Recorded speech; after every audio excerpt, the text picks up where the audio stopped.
ary nyvirusy eto amintsika am'izao fotoana zao zany a teo le taloha fa efa manomboka makalaka zany a lay vaovao profiny a le taloha betsaka ny forme légère zany hoe lay tranga tsotra de nisy tranga modéré maromaro tsika fa vitsivitsy a ny tranga grave fa le variant sud-africain de manome an'lay tranga mihitsy a misy fahasarotana dikan'izany zany efa manjaka tsy ohatra an'izao fitadiavana azy a fa manao an'lay hoe séquençage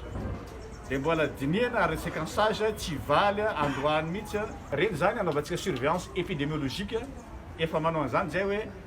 iza daholo no variant ato Madagasikara inona no zavatra atao amin'izany.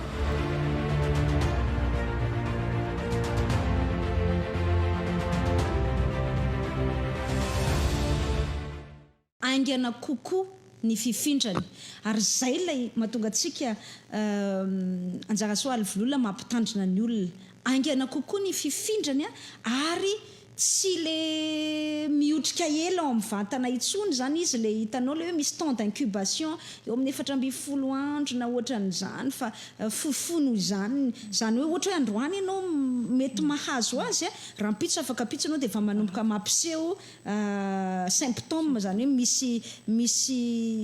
trangana retina zany izay andeha ataontsika hoe mipotra zany amin'ny vatanao.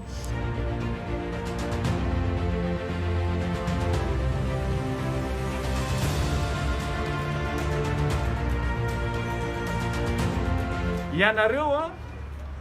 mety matanjaka be nefa rehefa alaina le tahany oxygène am'le oxymètre depuis iny zany